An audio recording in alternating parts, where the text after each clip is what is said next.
जय श्री कृष्ण। हम लोग सुन रहे हैं अध्याय 11। हर दिन का एक श्लोक हम लोग सुन रहे हैं। बीच में थोड़े दिन का गैप करना पड़ा है मुझे क्योंकि कुछ पर्सनल काम था। तो आज मैं लेकर आई हूँ अध्याय 11 विश्वरूप दर्शन विराट स्वरूप योग का सारांश समरी। आप सब लोग देखिए, समझिए और शेयर जरूर करिए। ओम श्री गणेशाय नमः। ओम एम सरस्वत्यै नमः। ओम श्री सद्गुरुदेवेभ्यो नमः। श्री कृष्ण शरणम मम। यहाँ पे हम लोग सुन रहे हैं विराट स्वरूप दर्शन की बात, विश्वरूप दर्शन योग की बात। और मैं अभी शुरू कर रही हूँ। प्रयत्न मेरा रहेगा कि आप सब लोग आसानी से पूरा सारांश सुन पाए। इस अध्याय में कृष्ण भगवान को जो है सर्व कारणों के आदि कारण बताया गया है। जो विश्वरूप दर्शन योग है उसकी बात कर रही हूँ अध्याय 11 की। और यहाँ तक की बात है कि महाविष्णु में से भौतिक ब्रह्मांडों की जो उत्पत्ति है वो माँ विष्णु के भी वो एक कारण है। कृष्ण यहाँ पे अवतार नहीं परंतु समस्त अवतारों के उद्भव स्थान रूप है। और इसके पूर्व अध्याय में इसके बारे में समझूती दी गई है। अर्जुन अब बोल रहे हैं कि मेरा मोह दूर हो गया है और अपने मित्र समझते हुए कृष्ण भगवान को अब वो सामान्य मनुष्य नहीं समझ रहा है। अर्जुन आनंद विभोर हो जाता है और कृष्ण भगवान को कमल पत्राक्ष कहकर संबोधन करता है। और कृष्ण भगवान ने इससे पूर्व के अध्याय में उसको वचन देते हुए कहा है कि अहम कृष्णस्य जगतः प्रभवः प्रलयः तथा, मैं ही संपूर्ण भौतिक जगत की उत्पत्ति तथा प्रलय का कारण हूँ। अर्जुन भगवान पुरुषोत्तम को ऐसा संबोधन करता है जो भी अर्थ सूचक है। और भगवान जो है पूर्ण पुरुषोत्तम परमेश्वर होने से स्वयं अर्जुन के अंदर भी उपस्थित है और वो आराम से अर्जुन की इच्छा समझ जाते हैं, नेचुरली समझ सकते हैं। अर्जुन को उनके विराट स्वरूप के दर्शन की लालसा नहीं थी क्योंकि अर्जुन तो कृष्ण रूप में ही प्रत्यक्ष उनको देखकर ही संतुष्ट था। और ये बात उसको भी पता है परंतु भगवान तो भगवान है और भगवान ये जानते हैं कि अर्जुन जो है अन्य लोगों को जो विश्वास बैठे और इसीलिए ही विराट स्वरूप का दर्शन करना चाहता था। कृष्ण ऐसा भी जानते हैं कि अर्जुन एक आदर्श स्थापना करने के लिए विराट स्वरूप का दर्शन करना चाहता था भी, क्योंकि भविष्य में फ्यूचर में ऐसे धूर्त लोग होंगे कि जो अपने आप को ईश्वर के स्वरूप को, अपने आप को ईश्वर है, ईश्वर के स्वरूप में ही दिखाएंगे। और ऐसे लोगों से हमेशा सावध रहना चाहिए, सावधान रहना चाहिए। और इसीलिए कृष्ण भगवान ने अपना विराट स्वरूप का दर्शन अर्जुन को करवाया। उससे आगे की बात करते हैं। मनुष्य अगर भौतिक इंद्रियों से भगवान कृष्ण को देख लेता है, समझ लेता है, सुन लेता है या अनुभव कर सकता है, ऐसा पॉसिबल है क्या? नहीं, ऐसा पॉसिबल नहीं है। क्योंकि अगर ये पॉसिबल है तो हम तो भगवान को भी भगवान नहीं मानेंगे, हमारे मित्र समझ लेंगे।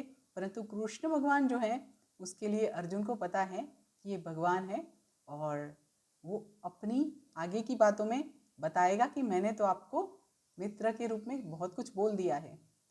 यहाँ पे हम लोग सामान्य जो मनुष्य हैं, कृष्ण भगवान को देखना, समझना, सुनना, अनुभव करना हमारे लिए पॉसिबल नहीं है।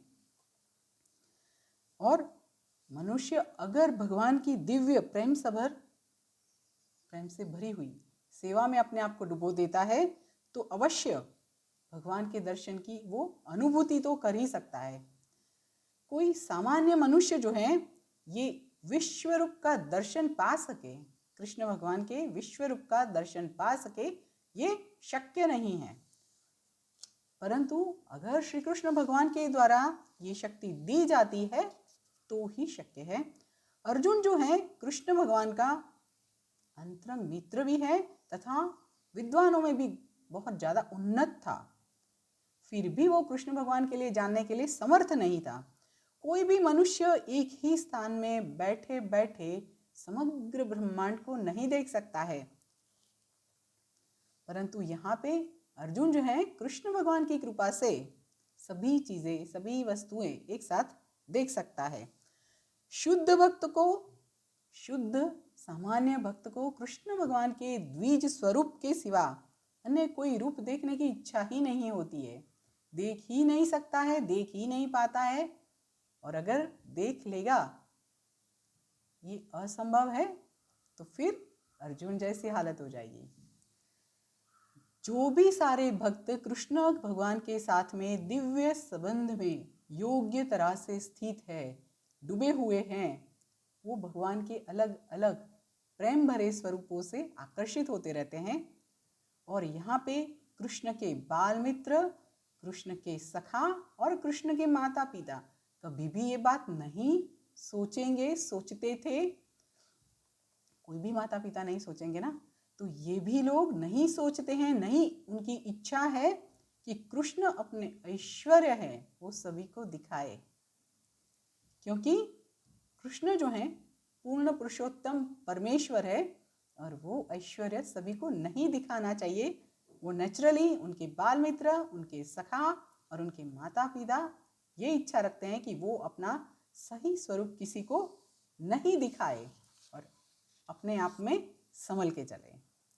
यहाँ पे हम लोग जो देख रहे हैं उसमें जो है संजय सब बातें करता है धृतराष्ट्र से, और संजय जी बोल रहे हैं कि हे राजा, ऐसा सब बात जो है उसमें सर्वयोग शक्ति के परमेश्वर ऐसे परम योगी भगवान श्री कृष्ण ने अर्जुन को अपना विराट स्वरूप का दर्शन करवाया। और यहाँ पे अर्जुन जो है विश्व रूप में असंख्य मुख, असंख्य नेत्र तथा असंख्य आश्चर्यमय दृश्य देखे। अर्जुन ने ये सब देखा, उससे उनका जो रूप था अनेक तरह के दिव्य आभूषणों से अलंकृत था, दिव्य शस्त्रों से सज्ज था, दैवी मालाओं से सज्ज था, दैवी मालाओं तथा वस्त्र से शोभित हो रहा था, और अनेक प्रकार की जो सुगंधित द्रव्यों से विलेपन वाला था। ये सभी कुछ आश्चर्यमय, तेजमय, असीम तथा सर्वव्यापक था। यहाँ पे अर्जुन ने जो देखा वो जो है वर्णनातीत था। आकाश में जब हजारों सूर्य एक समय में एक साथ में उदय पाते हैं तो उसका जो प्रकाश है कहीं भी कदापि परम पुरुषोत्तम के इस विश्व रूप के देदीप्यमान रूप के समान हो सकता है। और उस समय अर्जुन ने भगवान का जो विश्व रूप में एक ही स्थान में रहे हुए हजारों भागों में विभक्त ब्रह्मांड के अनंत आविर्भावों का दर्शन किया। यहाँ पे ये बात है कि कृष्ण भगवान को वो देख तो रहे हैं और बोल भी रहे हैं कि हे जगन्नाथ, हे विश्वरूप, मैं आपके देह में अनेक हस्त, उदर, मुख तथा चक्षुओं को भी देख रहा हूँ जो कि सर्वत्र व्याप्त है और जो कि अंत विहीन भी है। मैं आपके अंदर अंत, मध्य या आदि को नहीं देख पा रहा हूँ। और यहाँ पे आपके देह में सर्वदेवों को देख रहा हूँ, अन्य विविध जीवों को एक साथ एकत्रित हुआ देख रहा हूँ। मैं कमल के आसन पर विराजमान ब्रह्मा जी को तथा शिव जी को तथा सर्व ऋषियों को और दिव्य सर्पों को भी देख रहा हूँ। अर्जुन बोलते हैं कि आपके स्वरूप का दर्शन करना दुष्कर है, क्योंकि वो तो देदीप्यमान, तेज प्रज्वलित अग्नि तथा सूर्य के अगाध प्रकाश की तरह सर्वव्यापी है। फिर भी अनेक मुकुट, अनेक गदा और अनेक चक्रों से विभूषित ऐसे ये तेजस्वी स्वरूप का मैं दर्शन कर रहा हूँ। आप ही परम आद्य श्रेय तत्व हो, आप ही समग्र ब्रह्मांड के अंतिम आश्रय रूप हो, आप ही आदि, मध्य तथा अंत से रहित हो, आप ही अपार महिमाशाली हो, आपकी भुजाएं अगणित है और सूर्य तथा चंद्र आपकी आंखें हैं। आपके मुख में से जो प्रज्वलित अग्नि निकलता है तथा उसके तेज से, आपके तेज से ये संपूर्ण ब्रह्मांड जो है तप रहा है, प्रकाश पा रहा है। आप ही सनातन धर्म के पालक पुरुषोत्तम परमेश्वर भी हो। आप केवल एक हो, फिर भी आप आकाश तथा सर्वलोक और उसके बीच में रहे हुए समग्र अवकाश में भी व्यापित हो। हे महात्मा, यहाँ पे श्री कृष्ण अर्जुन भगवान को महात्मा बोल रहे हैं। हे महात्मा, आपके ये विस्मयजनक तथा उग्र रूप को देखकर सभी लोग भयभीत है, सभी लोग भयभीत है। यहाँ पे ये बात बता देती हूँ मैं आपको कि सिर्फ अर्जुन ही ये रूप देख पा रहा है, बाकी सब तो नहीं देख पा रहे हैं। बट उनको जो लग रहा है वो यहाँ पे बोल रहे हैं, जो देवों के समूह है वो आपके शरण में आ रहे हैं, आपके अंदर में प्रवेश कर रहे हैं, और उसमें से कितने सारे तो भयभीत होकर हाथ जोड़कर आपकी प्रार्थना भी कर रहे हैं। महर्षियों तथा सिद्धों के वृंदों, कल्याण हो, कल्याण हो, कल्याण हो, ऐसा कहकर वैदिक मंत्रों के गान से आपकी स्तुति भी कर रहे हैं। शिव जी के सर्व आविर्भाव, आदित्यों, वसुओं, साधुओं, साध्यों, विश्वदेवों, दोनों अश्विनी कुमारों, मरुद्गण, पितृगण, गंधर्व, यक्ष, असुर तथा सिद्धदेव, ये सभी ही आपका जो दर्शन कर रहे हैं वो विस्मय पूर्वक कर रहे हैं। हे महाबाहु, यहाँ पे महाबाहु बोल रहे हैं, आपका ये अनेक मुख, नेत्र, अनेक बाहु, अनेक जांघा, अनेक चरण, अनेक उदर तथा अनेक भयानक दांत वाला विराट स्वरूप देखकर सभी देव और सभी लोग अत्यंत व्यथित है, और मैं भी उसी प्रकार से व्यथित हूँ। हे देवाधिदेव, हे विश्व के आधार, आप मेरे पर अनुग्रह करो। ये सर्वव्यापी विष्णु आकाश को स्पर्श करते हुए और तेजस्वी रंग से शोभा देते हुए आपने अपने बड़े बड़े मुखों से, अपने अत्यंत ज्योतिर्मय नेत्रों से ही आपको देखते ही मेरा चित्त भय से व्यग्र हो गया है, और मेरा चित्त जो है वो धैर्य या शांति नहीं रख पा रहा है। आप मेरे पर अनुग्रह करो। मैं इस प्रकार आपके प्रलयाग्नि समा मुख, प्रलयाग्नि की तरह जो मुख है, इतने सारे मुख है और इतने विकराल सब जो दांत है, वो देखकर मैं अपने आप में संतुलन नहीं कर पा रहा हूँ। मैं चारों ओर से तकलीफ में हूँ ऐसा लगता है। और यहाँ पे धृतराष्ट्र के सभी पुत्र और उसके सर्वे सहायक राजा सहित खुद के भी, अर्जुन के खुद के भी सर्वे सहायक राजा, और धृतराष्ट्र और दुर्योधन के भी सर्वे सहायक राजा सहित भीष्म, द्रोण, कर्ण और उनके भी खुद के, अर्जुन के मुख्य जो योद्धा है, सभी आपके विकराल मुखों में प्रवेश कर रहे हैं। और उनमें से कितने सारे के मस्तक तो मैं आपके दांतों के बीच में चूर्ण होता हुआ देख रहा हूँ। जैसे नदियाँ अनेक नीर होती है ना, नदियाँ में बहुत सारा नीर होता है, जल होता है, नदियों का पूरा जो नीर है समुद्र में प्रवेश करता है, उसी तरह से सर्व महान योद्धा आपके प्रज्वलित मुखों में प्रवेश कर रहे हैं। एक मुख तो है नहीं।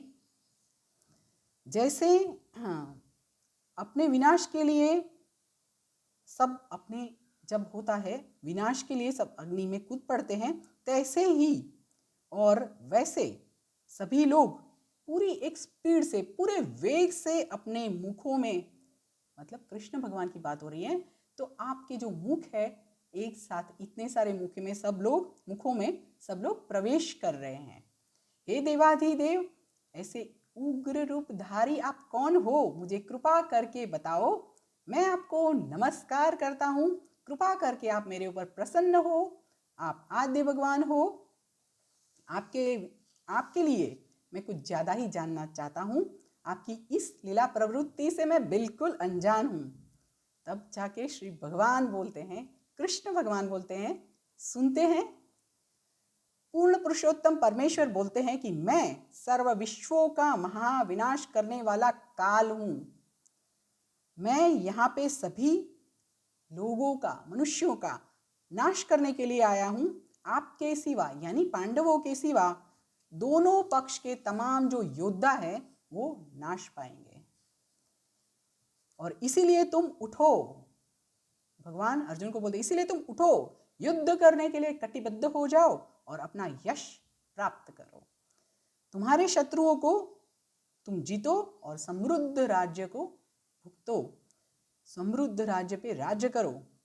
मेरी योजना के द्वारा तो ये सभी मृत्यु पाए हुए ही है।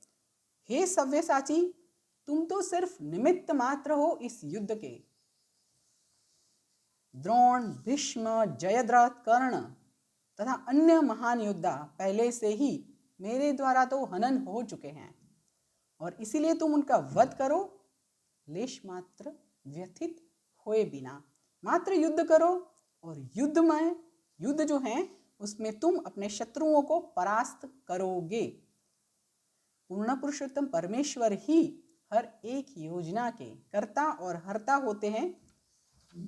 और ये सब बात संजय ने धृतराष्ट्र को भी बताई कि हे राजा, पूर्ण पुरुषोत्तम परमेश्वर के मुख से ऐसे वचन सुनकर शिवर होते हुए अर्जुन ने अपने हाथ जोड़कर बारंबार उनको नमस्कार किया और डरते हुए भगवान कृष्ण को अपने गदगद कंठ से इस तरह कहा। अभी अर्जुन जो बोल रहे हैं वो बताती हूँ। अर्जुन ने बोला कि हे ऋषिकेश, आपके नाम के श्रवण से पूरा जगत हर्ष पाता है और इस तरह से प्रत्येक व्यक्ति आपके प्रति अनुरुक्त भी होता है।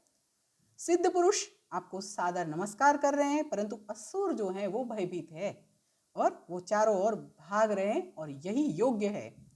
अर्जुन यहाँ पे कृष्ण भगवान को महात्मा कहकर बोल रहे हैं कि ब्रह्मा से भी श्रेष्ठ आप आद्य स्रष्टा हो और आपको सादर प्रणाम क्यों नहीं करे, वो लोग आपको सादर प्रणाम क्यों नहीं करेंगे। हे अनंत, हे देवेश, हे जगन निवास, आप ही परम अविनाशी स्रोत हो, सर्व कारणों के कारण रूप हो तथा भौतिक जगत से ऊपर हो। आप ही आद्य परमेश्वर, सनातन पुरुष तथा दृश्य जगत के अंतिम आश्रय स्थान हो। आप ही सर्वज्ञ हो, आप ही सर्वज्ञेय हो, आप ही परम आश्रय स्थान रूप हो और भौतिक गुणों से ऊपर हो। हे अनंत रूप, इस संपूर्ण दृश्य जगत जो है आपके द्वारा ही व्याप्त है। आप वायु हो तथा सर्वोपरि नियंता भी हो, अग्नि भी हो, जल भी हो, चंद्र भी हो, सभी कुछ आप ही हो। आप प्रथम जीवात्मा ब्रह्मा हो और आप प्रपितामह भी हो। इसीलिए आपको हजारों बार नमस्कार है, मेरा बारंबार नमस्कार है। हे अनंत वीर्य, आप ही अपार पराक्रम के स्वामी भी हो, आप सर्वव्यापक हो और सभी कुछ आप ही हो, आप ही सर्वस्व हो। कृष्ण के प्रति प्रेम में होकर हर्षावेश से उनका जो मित्र अर्जुन है उनको सर्व बाजुओं से चारों ओर से नमस्कार कर रहा है और वो स्वीकार कर लेता है कि कृष्ण समग्र बल तथा पराक्रम के स्वामी है। अर्जुन के सामने जब कृष्ण भगवान अपना विराट स्वरूप का जब दर्शन देते हैं तब जाके कृष्ण के साथ जो उसका मैत्री भाव है उसको स्मरण भी होता है और वो बोलते हैं। अर्जुन को ये नहीं पता था कि मैं अर्जुन की बात कर रही हूँ, मैं हे सखा, हे कृष्ण, हे यादव ऐसा संबोधन करके आपके महान ऐश्वर्य को नजर के समक्ष रखे बिना कई बार आपका अनादर भी किया है, परंतु आप कृष्ण ऐसे कृपालु हैं, ऐसे दयालु हैं कि आपकी महिमा होने के बावजूद भी आप अर्जुन के साथ मित्र की तरह आप खेल रहे थे। कृष्ण भगवान का प्रतिनिधित्व किए बिना कोई भी मनुष्य जो है आध्यात्मिक विषयों का शिक्षक या गुरु नहीं बन सकता है।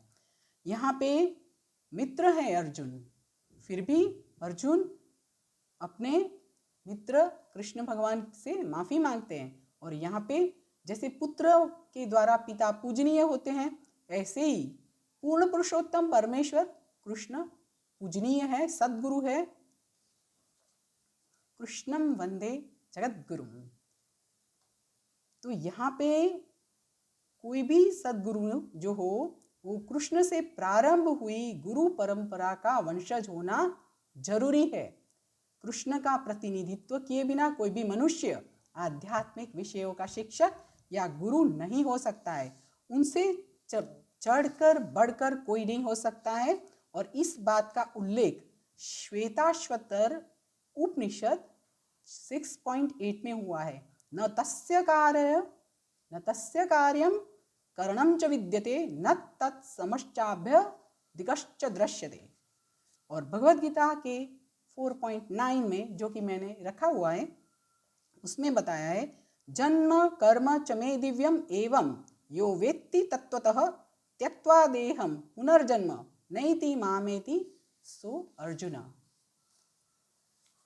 यहाँ पे कृष्ण के जो भक्त हैं उनके साथ विविध प्रकार के संबंध रखते हैं। कोई कृष्ण को पुत्र मानते हैं, कोई पति मानते हैं, कोई मित्र मानते हैं, कोई स्वामी की तरह संबोधन करते हैं। कृष्ण तथा अर्जुन के बीच में जो संबंध है मैत्री संबंध है। और कृष्ण भगवान भी अपने भक्तों के अपराध सहन कर लेते हैं।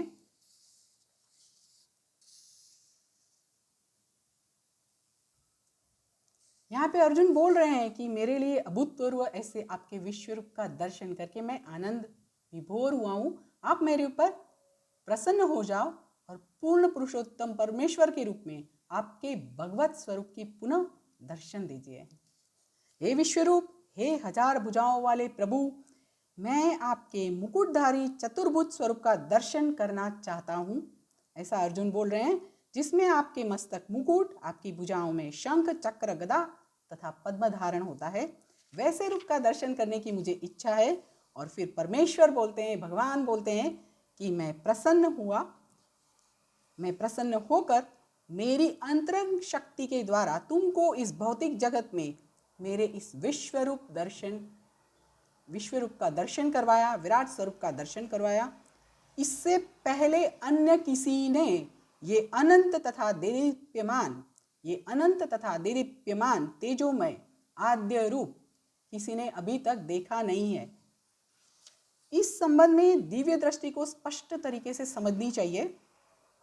हे गुरुवीर श्रेष्ठ, तुमसे पहले ये विश्व रूप किसी ने कभी देखा नहीं है, क्योंकि इस भौतिक जगत में मेरे इस रूप का दर्शन ना तो वेदाध्ययन से होगा, ना तो यज्ञ करने से होगा, ना तो दान, ना तो सत्कर्म, ना तो कठोर तप करने से हो सकता है, नहीं हो सकता है। इट मीन्स ये दिव्य दृष्टि किसको प्राप्त हो सकती है? दिव्य यानी दैवी। जो मनुष्य देवत की तरह दिव्यत्व नहीं पाता है, उसको दिव्य दृष्टि कैसे प्राप्त हो सकती है? कृष्ण भगवान की अवज्ञा करना और उनके साथ साथ दिव्य दृष्टि भी प्राप्त करना ये सर्वथा अशक्य है, नहीं पॉसिबल है। दिव्य हुए बिना दिव्य दृष्टि नहीं पा सकते हैं। और अर्जुन की तरह दूसरा कोई विश्व रूप दर्शन कर नहीं सकता है। बहुत सारे लोग होते हैं जो कि अपने आप को साधारण मनुष्य, अपने आप को भगवान का अवतार बताते हैं, परंतु ये सभी कुछ जो है मूर्खता है। और ऐसे हमको समझ के आगे चलना चाहिए। दूसरा, यहीं पे जो एक बात बताई है कि मानुषम रूपम, भगवान कृष्ण का मूल जो स्वरूप है द्विभुज है, दो हाथ वाला। अर्जुन भगवान को बोलते हैं, जब कृष्ण भगवान का मूल रूप में दर्शन हुआ तब बताते हैं कि हे जनार्दन, आपका ये अत्यंत सुंदर मनुष्य समान रूप दर्शन करके अब मैं स्वस्थ चित्त वाला हो गया हूँ और मेरी जो मूल प्रकृति है मैंने पुनः प्राप्त कर ली है। तब फिर से पूर्ण पुरुषोत्तम परमेश्वर कृष्ण भगवान बोलते हैं, हे अर्जुन, तुम अभी जो मेरा ये भी जो रूप देख रहे हो वो भी अति दुर्लभ दर्शन है, और देवों भी मेरे अति प्रिय रूप का दर्शन करने का अवसर सदैव ढूंढते रहते हैं। जो लोग नास्तिक तथा भक्ति विमुख है उनके लिए ये सब रहस्य समझना बहुत कठिन है। जब माता देवकी तथा पिता वसुदेव की समक्ष भगवान कृष्ण प्रथम तो चतुर्भुज स्वरूप में ही प्रकट हुए थे और बाद में उन्होंने द्विभुज रूप धारण किया था। भगवान कृष्ण को केवल अनन्य भक्ति योग के द्वारा ही समझा जा सकता है। यहाँ पे ये बात बहुत इंपॉर्टेंट है। कृष्ण के साथ संबंधित नहीं हो ऐसा कोई भी कार्य मनुष्य को नहीं करना चाहिए, उसको कृष्ण कर्म कहते हैं। मनुष्य भले ही विविध कार्यों में व्यस्त रहे, परंतु अपने कर्म के फल में आसक्ति नहीं रखनी चाहिए। सभी फल कृष्ण भगवान को अर्पित करना चाहिए। अगर मनुष्य व्यापार में व्यस्त है तो व्यापार को कृष्ण भावनामृत में रूपांतरित करके कृष्ण प्रीत्यर्थ ही व्यापार करना चाहिए। और यही है कृष्ण के लिए किया हुआ कर्म। इन शॉर्ट, भगवान कृष्ण के द्वारा क्षणिक विश्व रूप तथा सर्वभक्षी काल रूप और चतुर्भुज विष्णु रूप सभी कुछ यहाँ पे दर्शाया गया। कृष्ण मूल विश्व रूप के विष्णु के आविर्भाव है। कृष्ण समस्त रूपों के आदि कारण है। विष्णु रूप सैकड़ों है, हजारों है, परंतु भक्तों के मन तो कृष्ण के मूल विभूत स्वरूप का ही दर्शन, उससे ज्यादा कोई भी चीज महत्वपूर्ण नहीं है। यहाँ पे 11वें अध्याय का एक भावार्थ ये भी है कि कृष्ण का जो स्वरूप है, वो मूलभूत स्वरूप है, वही सर्वोपरि है। यहाँ पे आज विराट स्वरूप दर्शन योग परिपूर्ण कर रही हूँ। कल से अध्याय 12 चालू करूंगी। आप सब लोग हर दिन थोड़ा सा समय निकालकर देखिए, सुनिए, शेयर अवश्य करिए। भगवत गीता सुनने के लिए थोड़ा सा समय निकालिए। मैं ये सब वीडियो रख रही हूँ आपके लिए। आज के लिए यहाँ पे रुकते हैं और हम लोग फिर से एक बार कृष्ण भगवान के विराट स्वरूप दर्शन योग को और विश्व रूप दर्शन योग के इस अध्याय को और कृष्ण भगवान को नमन करते हैं। चलिए बोलते हैं, श्री कृष्ण शरणम मम, श्री कृष्ण शरणम मम, श्री कृष्ण शरणम मम, श्री कृष्ण शरणम मम, श्री कृष्ण शरणम मम। जय श्री कृष्ण।